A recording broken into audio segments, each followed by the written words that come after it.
Hello class, welcome back बच्चों। तो प्यारे बच्चों, स्टार्ट कर रहे हैं नया लेक्चर। बाबू, एक नए कंसेप्ट की चर्चा शुरू कर रहे हैं। लिखना जरा, concept number 35, revaluation of revaluation of assets and liabilities. Revaluation of assets and liabilities. बहुत फटाफट से बस नोट डाउन कर दो ये। तो प्यारे बच्चों, समझते हैं बेटा revaluation of assets and liability. Sir, आप मुझसे एडमिशन में भी सीख चुके हो रीवैल्यूएशन एसेट्स और लायबिलिटी का कैसे करते हैं। दो रास्ते हैं, चाहे जर्नल एंट्री से कर लो, चाहे लेजर बना के कर लो। मेरा फेवरेट लेजर बनाना ही है। ठीक है जी। मैं लेकिन पहले ये बताना चाहता हूँ रिवैल्यूएशन की जरूरत क्या है। ठीक है, मैंने एडमिशन में भी शुरुआत ऐसे करी थी, पहले जरूरत जान लो। रिवैल्यूएशन सिखाना कौन सी बड़ी बात है, 1 मिनट लगाएंगे, सीख लेंगे उसको। वो पहले जरूरत की बात करते हैं। आप सब सामने देख रहे हैं मेरी तरफ। 1 अप्रैल 2017, आज बाबू तीन पार्टनर ए बी और सी जो प्रॉफिट लॉसेस शेयर कर रहे थे 3-1 में इन्होंने बेटा एक बिजनेस शुरू किया, पार्टनरशिप फर्म शुरू की। और बेटा इन्होंने ना यहाँ पर एक शॉप परचेज करी थी फॉर 4 lakhs। ठीक है, 4 लाख रुपए की दुकान खरीदी थी सारी कैपिटल से। और बाबू ये धंधा चलाते रहे और आज 31 मार्च 2024 है। इनकी बैलेंस शीट ना कुछ ऐसे दिखती है। सबसे पहले लाइबिलिटी साइड लिखा हुआ है कैपिटल ए बी और सी की 3 लाख, 2 लाख, 1 लाख, मतलब टोटल 6 लाख। क्रेडिटर्स 2 लाख रुपए, शॉप 4 लाख रुपए, stock 2 lakh, cash and bank balance 2 lakh, ऐसे दिखाई देता है। ठीक है। बाबू आज सी कह रहा है मैं रिटायर हो रहा हूं, जो भी मेरा हिस्सा है मुझे दे दो। ठीक है बाबू, आपने डिसाइड करा कि सी तेरा हिस्सा जैसे मर्जी, जैसे तू चाहता है वैसे दे देंगे। देख फिलहाल हमारे हिसाब से बैठता है कि 1 लाख रुपए तेरे देने हैं, ऐसे भी 1 लाख ही देने हैं। और अगर आप एसेट्स का टोटल करो 8 लाख माइनस कर दो liabilities 2 lakh, net asset 6 lakh है। 6 लाख की टोटल एसेट्स बिजनेस के पास है, तेरा हिस्सा 1/6 है, तब भी 1 लाख ही बैठता है। जैसे मर्जी कैलकुलेट कर ले, 1 लाख रुपए देने। बाबू सीन का ज्यादा सियाने क्यों बन रहे हो। ये जो शॉप है ना, हमने 7 साल पहले खरीदी थी 4 लाख। वो बात अलग है कि आज भी अकाउंट्स में 4 लाख के दिखा रखे, क्योंकि हम एक कंसेप्ट फॉलो करते हैं known as historical cost concept. याद होगा शायद आपको 11th में। बाबू क्या होता है historical cost concept. Babu always show your assets at the acquired value, यानी कि एक्विजिशन वैल्यू और परचेज वैल्यू। अपनी एसेट्स को शो करते रहो या तो एक्विजिशन वैल्यू पर या परचेज वैल्यू पर। तो मैंने परचेज वैल्यू पर शो किया हुआ है, परचेज 4 लाख की थी तो आज भी 4 लाख रुपए दिखा रखी है। उसने कहा जी इसकी एक्चुअल कीमत तो 25 लाख है, मुझे तो 25 लाख में हिस्सा चाहिए। आप कहां से एसेट्स को 4 लाख नाम के हिस्सा दे रहे हो। आपको नहीं लगता बेटा रीवैल्यू होना चाहिए एसेट्स को। अगर इसकी एक्चुअल कीमत 25 लाख रुपए, 21 लाख रुपए अगर यहाँ बढ़ेंगे तो 21 लाख का प्रॉफिट भी तो यहाँ बढ़ेगा। 21 लाख में 1/6 भी तो बढ़ेगा बेटा सी का हिस्सा। आपको नहीं लगता रीवैल्यूएशन की जरूरत है यहाँ पर, एसेट्स को रीवैल्यू होना चाहिए। सी ने साथ के साथ एक और बात भी बोल दी। उसने कहा जी मैंने क्रेडिटर से बात करी है 2 लाख में नहीं, वो तो कह रहे हैं हम 1,80,000 दो, अभी सेटलमेंट कर लो। 20,000 का प्रॉफिट यहाँ पे भी होगा, मेरा उसमें भी 1/6 हिस्सा है। तो बाबू सिर्फ एसेट्स रिवैल्यू नहीं होती, लायबिलिटी भी रिवैल्यू होती है, और मैंने दिखा दिया कि कैसे होती है, क्यों जरूरत पड़ती है उसकी। समझ में आ रही है बात, कोई दिक्कत कोई परेशानी तो नहीं। तो बाबू ऑन एडमिशन भी हम सारी एसेट सारी लायबिलिटीज को रिवैल्यू करते हैं, और वो रिटायरमेंट पे भी सेम काम करना पड़ता है, सारी एसेट सारी लायबिलिटी को रिवैल्यू करना पड़ता है। कोई दिक्कत कोई परेशानी तो नहीं। अब करते कैसे हैं बेटा, उसमें मेरा ख्याल तो आप पीएचडी हो। मैं बाबू सिर्फ लेजर से समझा देता हूँ, जर्नल एंट्री आपको पता ही है कैसे बनाएंगे। ठीक है जी, ये तो मैं फॉर्मेलिटी कर रहा हूँ बस टाइम पास, वरना मैं सीधा क्वेश्चन दो 4 क्वेश्चन आप कहोगे लॉजिक टक टक टक हो गया खत्म। बाबू रिवैल्यूएशन अकाउंट कैसे बनता है, किसी भी अकाउंट की तरह बाबू टी शेप होता है दिखने में और टोटल 4 कॉलम है। One is particular, then amount, then particular, then amount. बाबू लेफ्ट हैंड साइड किसी भी अकाउंट की डेबिट साइड होती है, इसकी भी डेबिट साइड है। राइट हैंड साइड किसी भी अकाउंट की क्रेडिट साइड होती है, इसकी भी क्रेडिट साइड है। अच्छा, जैसे भी शॉप 4 लाख रुपए की दिखाई और 25 लाख तक ले जाने, 21 लाख रुपए बढ़ाने, कैसे बढ़ाओगे? एसेट्स है, डेबिट होती है, और बढ़ानी है डेबिट करके ही तो बढ़ा सकते हो। क्या करोगे? शॉप अकाउंट डेबिट हो रिवैल्यूएशन, ये तो करोगे एंट्री। बाबू यानी कि किसी भी एसेट्स की वैल्यू बढ़ानी हो तो बेटा वो अकाउंट में क्रेडिट साइड तो रिकॉर्ड होता है, यही तो करते shop to revaluation. Revaluation on a credit side, posting should be done on a credit side, नाम सामने वाली साइड, करेक्ट। ठीक है ना जी। और मैं तो कहता हूँ बाबू इसको भी क्या रट रहे हो, थोड़ा सा सोच लो। बाबू credit all the income and gains, अगर कोई फायदा है मेरा हमेशा उसको क्रेडिट में रिकॉर्ड करते रहो, जितने नुकसान है सब डेबिट में डालते रहो। और अगर एसेट्स की वैल्यू गिर रही हो तो बाबू मेरा नुकसान है, तो डिक्रीज इन एसेट्स। और लाइबिलिटी की वैल्यू बढ़ रही हो, अगेन मेरा नुकसान है, लाइबिलिटी की वैल्यू बढ़ रही है, इंक्रीज इन लाइबिलिटी। और वो लाइबिलिटी की वैल्यू गिर रही हो, मेरा फायदा, डिक्रीज इन लाइबिलिटी। और बाबू अगर कोई अनरिकॉर्डेड एसेट्स है और रिकॉर्ड करना है तो आज तक कभी अकाउंट्स नहीं दिखाई, आज पता नहीं अचानक से ही मेरे पास एक एसेट आ गई।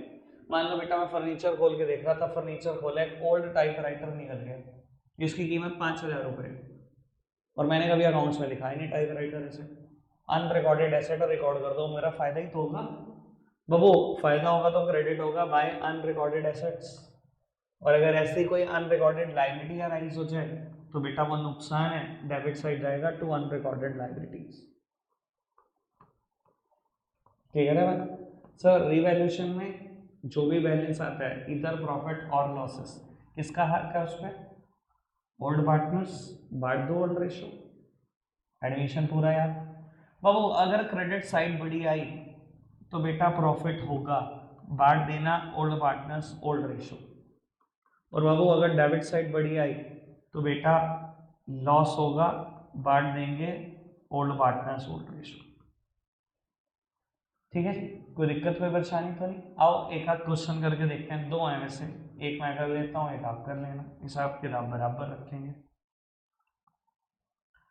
बाबू 21 तक क्वेश्चन हो चुके हैं, 22 से स्टार्ट कर रहे हैं। कहता है Sangeeta, Saroj and Shanti are partner sharing profit and losses in the ratio 5:3:2। Shanti retired and on the date of her retirement following adjustments were agreed. Value of furniture is to be increased by 12,000। Furniture की value 12,000 से बढ़ानी है, stock की value 10,000 से गिरानी है, machinery जिसकी book value 50,000 है 10% गिराना है, मतलब 5,000 से इसको भी गिराना है। एक एसेट बढ़ानी है, दूसरी गिरानी है, तीसरी भी गिरानी है। बाबू डेटर के ऊपर 5% का प्रोविजन क्रिएट करना है, डेटर 40,000 के, लाइबिलिटी इंक्रीज करनी है, प्रोविजन बढ़ाना है मतलब। और वो अनरिकॉर्डेड इन्वेस्टमेंट है, रिकॉर्ड कर दो, एसेट्स बढ़ेंगी। और बाबू कहता है क्रेडिटर में 1,000 रुपए शामिल है जिन्होंने वो 1,000 रुपए लेने से मना कर दिया, लाइबिलिटी को गिराना है। मुझे कहता है पास जर्नल एंट्री, इधर देखना। सर मैं जर्नल एंट्री तो करूंगा ही नहीं, आपको पता ही है, मैं तो लेक्चर बनाने में इंटरेस्टेड था। बाबू जितनी मर्जी रिवैल्यूएशन की आइटम दे दे, टोटल जर्नल एंट्री रिवैल्यूएशन में कितनी होती है? कितनी होती है?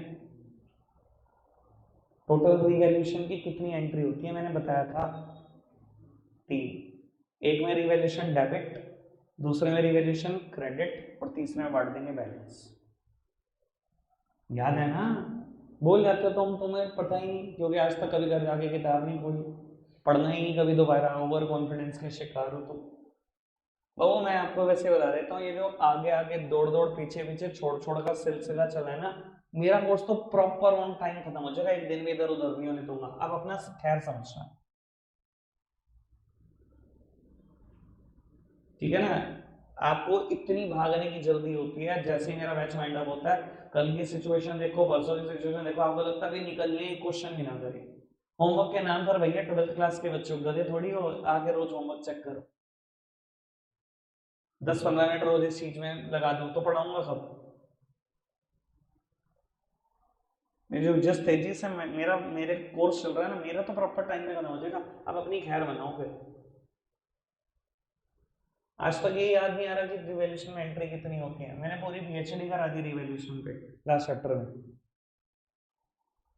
कमाल है भैया।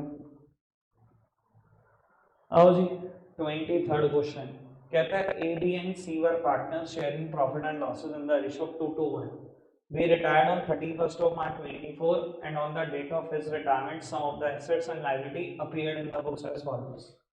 बाबू बी की रिटायरमेंट पे मुझे एसेट्स और लायबिलिटी की पोजीशन बताता है, वो बात अलग है कि बैलेंस शीट की फॉर्म में नहीं बताता। क्या फर्क पड़ता है?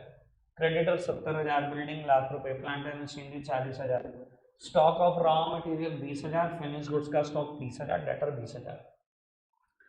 Following was agreed among the partners on B's retirement. अच्छा जी, क्या क्या हुआ एग्री पार्टनर्स के बीच में, पढ़ लो। कहते हैं building is to be appreciated by 20%, plant and machinery to be reduced by 10%, provision create करना है 5% of debtor, stock of raw material की वैल्यू 18,000, फिनिश गुड्स के स्टॉक की वैल्यू 35,000।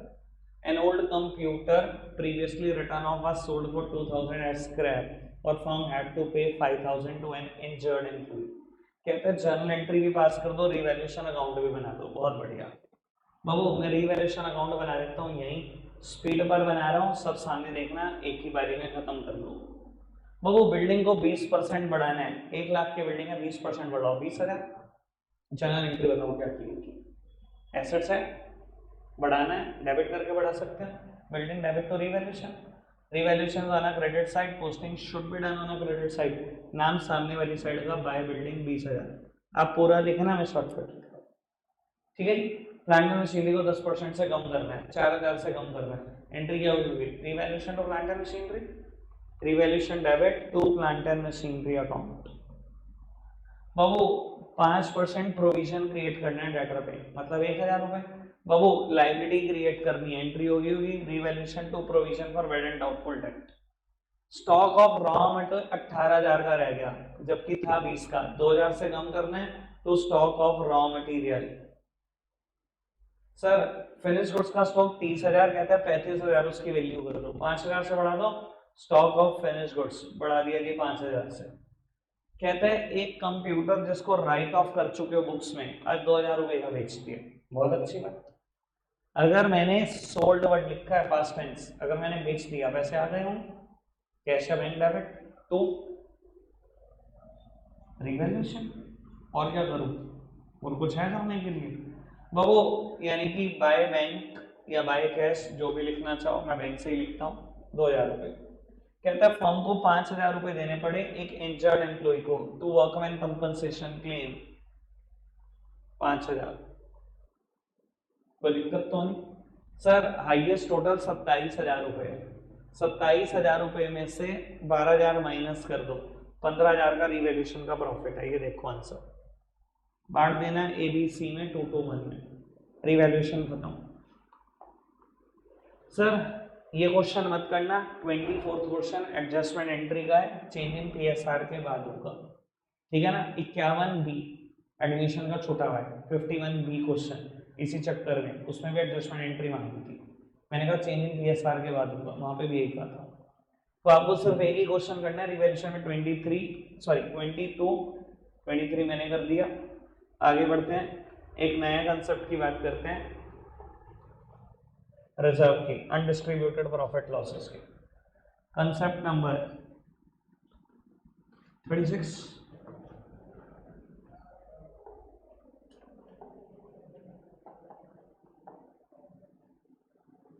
अनडिस्ट्रीब्यूटेड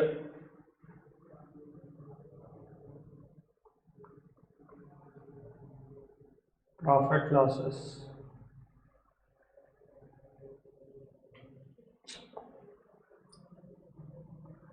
बाबू ट्रीटमेंट लिखना था बढ़िया, treatment of undistributed profit losses.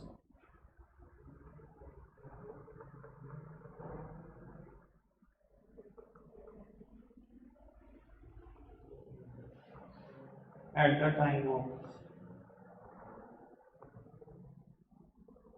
Return. लो फटाफट से लिखो चलो इसको बाबू, सामने देखेंगे सब। सर आपको याद है अनडिस्ट्रीब्यूटेड प्रॉफिट के नाम 5 थे, और एक पे मैंने डबल स्टार लिखवाया था कि ये कोई अनडिस्ट्रीब्यूटेड प्रॉफिट नहीं होता। P&L का credit balance, general reserve, contingency reserve, इन तीनों को मैं बोलता था फ्री प्रॉफिट्स, अगर याद हो। फिर वर्कमैन कंपनसेशन रिजर्व और investment fluctuation reserve, 5। Employ provident fund का नाम ज़्यादातर आता है पेपर में, पर ना तो ये अनडिस्ट्रीब्यूटेड प्रॉफिट होता ना इन लॉस, इसके ऊपर एम्प्लॉयज का होता है, बांट देना। और लॉसेस 3 नाम से आ जाते हैं, P&L का debit balance, deferred revenue expenditure या एडवर्टीजमेंट सस्पेंस। ठीक है जी। क्या करते थे हम अनडिस्ट्रीब्यूटेड प्रॉफिट हो या लॉसेस? बांट देते थे, old partners, old ratio. Logic भी पता है? बताओ कौन बताना चाहता है लॉजिक? आज सुनिए लूंगा। हाँ जी सर।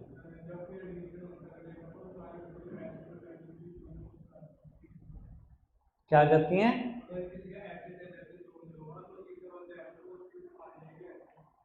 अभी तो मैं एसेट्स की बात ही नहीं कर रहा, ये तो बात revaluation of assets and liability में खत्म हो सकती है। अब रिटायरमेंट में कैसे समझोगे?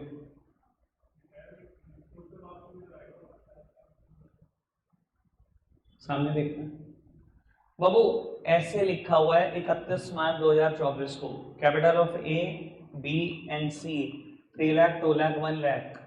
P&L अकाउंट, ऑब्वियस सी बात है ये क्रेडिट बैलेंस है क्योंकि ये लायबिलिटी साइड लिखा है, ठीक है जी। और ऐसे ही लिखा है general reserve. P&L profit and loss account का बैलेंस 3 लाख, जनरल रिजर्व का बैलेंस 6 लाख। लेट्स सपोज ऐसा कुछ है, और ABC की ओल्ड VSR 3:1। मैं एक बार देखना बाबू, जब इन्होंने बिजनेस शुरू करा था ना, तो 3 लाख 2 लाख 1 लाख रुपए की कैपिटल लगा के बिजनेस शुरू किया था, आज से 3 साल पहले। 3 साल से प्रॉफिट कमा रहे हैं बेटा। अगर करेक्ट प्रेजेंटेशन की बात करो ना आप अकाउंट्स की, तो मैं पता क्या प्रेजेंटेशन करता? ये जो आपने 9 लाख रुपए का प्रॉफिट कमाया है ना, ये कायदे से 3:1 में बटा होता। आप खुद सोचो, आप पहला चैप्टर याद करो, फंडामेंटल P&L एप्रोप्रिएशन अकाउंट बनाते थे, प्रॉफिट्स बढ़ते थे, क्या लिखते थे? To profit transfers to capital account. तीनों पार्टनर के कैपिटल अकाउंट में तो बांट देते थे प्रॉफिट। लेकिन इन्होंने अकाउंट्स बनाते टाइम क्या किया? प्रॉफिट बांटा ही नहीं। प्रॉफिट का नाम आज तक प्रॉफिट पड़ा हुआ है, बिजनेस में पड़ा हुआ है प्रॉफिट, पार्टनर की कैपिटल ही नहीं बढ़ा रहे ना बढ़ा। आपको पता है बेटा, अगर आप अकाउंट्स रीड करना जानते हो, ये 9 के 9 लाख रुपए का प्रॉफिट हुआ होगा, इन्होंने क्या किया? 6 लाख रुपए एक अलग अकाउंट में ट्रांसफर कर दिए, उसका नाम रख दिया जनरल रिजर्व। इनको भी नहीं पता है क्यों रख दिए, क्योंकि आपको पता है ना रिजर्व्स क्या होते हैं? प्रॉफिट में से एक अमाउंट को सेट असाइड करना for the unknown liability. Unknown liability के लिए अलग निकाल के रख दिए 6 लाख रुपए कि बिजनेस में कोई कंटिजेंसी अराइज ना हो जाए, कुछ इमरजेंसी ना आ जाए, हम यहाँ से मीट आउट कर लेंगे। रख दिया अलग निकाल के, पता इनको भी नहीं है। देखो, अगर आप करेक्ट प्रेजेंटेशन की बात करो ना, ये 9 लाख रुपए पता है क्या 3:1 में बटे होते हैं, या 4.5 लाख रुपए और जुड़े होते हैं, या 3 लाख जुड़े होते हैं, या 1.5 लाख जुड़े होते हैं। ये हुआ होता नहीं बांटा आपने, आपका अकाउंट्स प्रेजेंट करने का तरीका ऐसा था, ठीक है जी चलता रहा। आज बाबू सी जा रहा है बिजनेस छोड़कर, आप उसे क्या कहोगे? तूने 1 लाख रुपए कैपिटल लगाई थी, 1 लाख के लेके चलता हुआ हो गएगा। 3 साल धंधा किया, 9 लाख कमाए, मेरा हिस्सा दो उसमें, दोगे नहीं? ऑन दैट लॉजिक आप मानते हो ना कि 9 के 9 लाख कमाने में सारे ओल्ड पार्टनर का सही हो गया, सबने कमाया ना, तो किस में बटना चाहिए प्रॉफिट? ओल्ड पार्टनर्स में बटना चाहिए, ओल्ड रेशो में, जस्ट रेशो में कमाया आप, तो बेटा बांट दो। सर कोई भी प्रॉफिट बांटना हो, क्रेडिट हुआ होता है ना प्रॉफिट, कैसे बांटेंगे? डेबिट का।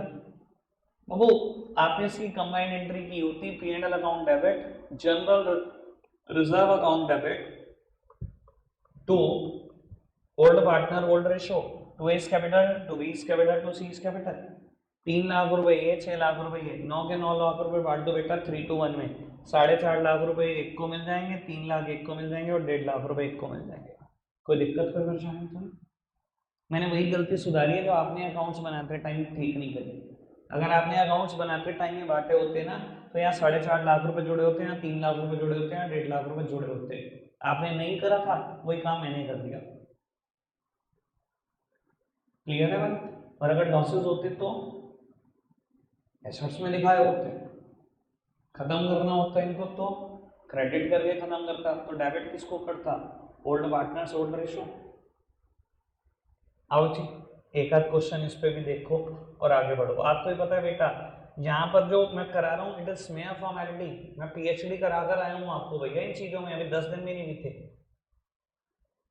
चलो जी बाबू, क्वेश्चन नंबर 25 पढ़ते हैं फटाफट से, और आपके लिए 26 इसमें से भी एक होमवर्क होगा, मतलब एक रिवैल्यूएशन का मैंने किया कि आपने एक करना नहीं। एक अनडिस्ट्रीब्यूटेड प्रॉफिट का मैं कर रहा हूँ, एक अनडिस्ट्रीब्यूटेड प्रॉफिट का आप कर रहे हो, तीसरा करना नहीं। अगेन एडजस्टमेंट एंट्री पास करनी है, वो चेंज इन पीएसआर के बाद होगी। आपके लिए होमवर्क सिर्फ 26 होगा, मैं 25 करा रहा हूँ। एक्स वाई जेड पार्टनर है, पुरानी पीएसआर 3-1 है, जेड रिटायर हो गया फर्म से। जेड की रिटायरमेंट पे following balances existed in the books of the firm. General reserve 1,80,000, P&L का डेबिट बैलेंस मतलब losses 30,000, workman compensation reserve 24,000 which was no more required, अब चाहिए नहीं, बांट दो बेटा नहीं चाहिए तो।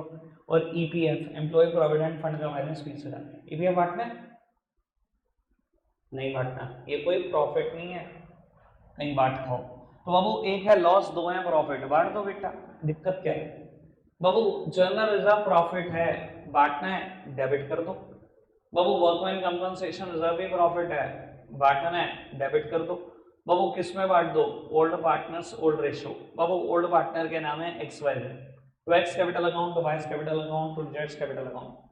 सर 1,80,000 रुपए का ये, 24,000 रुपए का ये, 3-1 में बांट दो।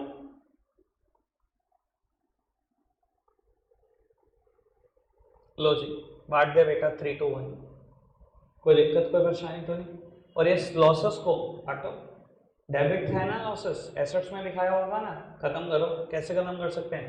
क्रेडिट करके। तो डेबिट किसको करूँ? Old partners old ratio.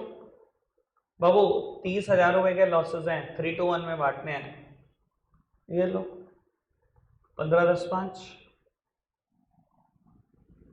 खत्म। क्लियर है बात? 2 क्वेश्चन मैंने होमवर्क दिया, होमवर्क क्या है यहीं करो और जाओ। बस आज ये मत कहना कि मैं घर से कर लूँगा, ये मैं कुछ नहीं सुन रहा। मुझे क्वेश्चन दिखाते तो घर जा सकते हो, वरना 11th के बैच तक बैठना है तो 11th के बैच तक आपकी इच्छा है। रखते आज के लिए इतना ही है, बाय बाय।